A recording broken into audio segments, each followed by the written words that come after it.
Au nom du Père et du Fils et du Saint-Esprit. Amen. Prions. Dieu Tout-Puissant, par la maternité virginale de la Bienheureuse Marie, tu as offert au genre humain les trésors du salut éternel.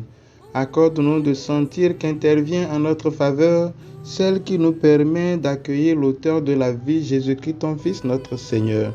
Et permets-nous de vivre cette année 2023 sous ton regard bienveillant dans la paix et la joie qui viennent de toi. Frères et sœurs, en ce premier jour de l'année 2023, nous célébrons la Bienheureuse Marie, Mère de Dieu, couplée de la Journée mondiale de la paix. Par l'intercession de Marie, nous rendons grâce à Dieu pour la vie, la santé, le travail, les joies et les peines de l'année 2022. Et comme de bons croyants, nous nous jetons dans les bras de celui qui est l'alpha et l'oméga, le premier et le dernier, et sans lequel nous ne pouvons rien faire. En nous proposant cette fête, l'Église nous invite à entrer dans la dynamique de celle qui a collaboré au plus haut niveau au plan du salut de l'humanité. Marie, Mère de Dieu, est une des expressions qui choquent et qui suscite débat.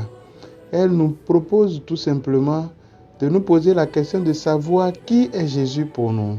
En effet, la célébration de la Vierge Marie nous tourne vers Dieu pour célébrer ce qu'elle a fait pour elle et par la même occasion, nous rendre compte qu'il peut faire de grandes choses pour nous aussi. Alors nous devons essayer d'adopter les attitudes de la Vierge.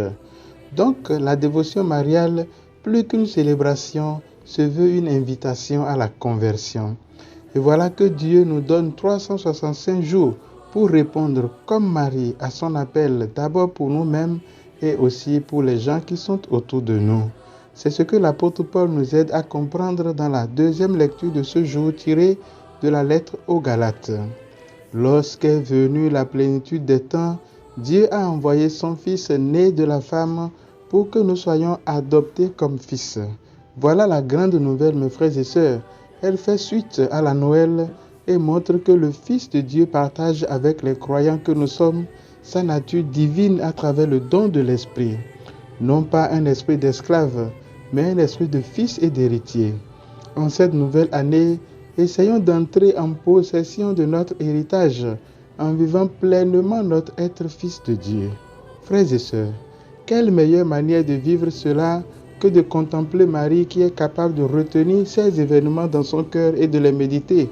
Quelle meilleure manière de vivre notre être fils de Dieu que de demeurer dans l'obéissance comme Marie et Joseph qui donne à l'enfant le nom que l'ange lui avait donné avant même sa conception.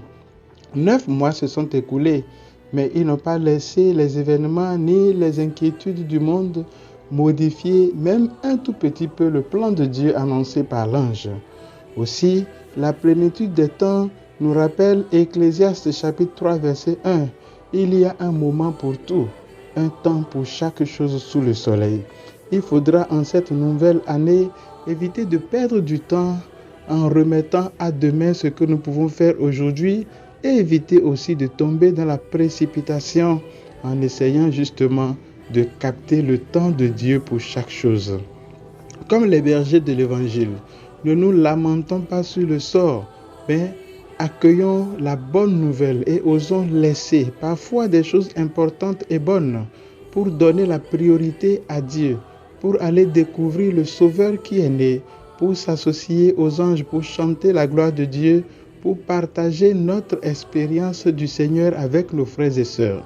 Ce fut l'attitude de Marie après son fiat. Marie, aussi bien que les bergers, ils ont bravé la nuit, ils ont laissé leurs préoccupations quotidiennes, ils ont marché sur des kilomètres pour accomplir leur part de l'œuvre du salut pour l'humanité. Voilà l'urgence, mes frères et sœurs, accomplir notre part de l'œuvre du salut. Et pour nous y aider, la bénédiction divine proposée dans la première lecture de ce jour nous accompagne. Que le Seigneur te bénisse et te garde. Que le Seigneur fasse briller sur toi son visage, qu'il te prenne en grâce. Que le Seigneur tourne vers toi son visage, qu'il t'apporte la paix. Mes frères et sœurs, n'allons pas chercher à prendre des résolutions que souvent nous ne respectons même pas. Accueillons cette nouvelle année comme un don, une grâce de Dieu, un trésor. Vivons chaque jour de l'année 2023 dans la recherche de l'accomplissement de la volonté de Dieu.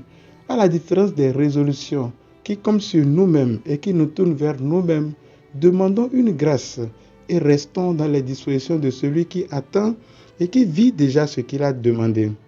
Alors nous serons capables d'accueillir le Messie.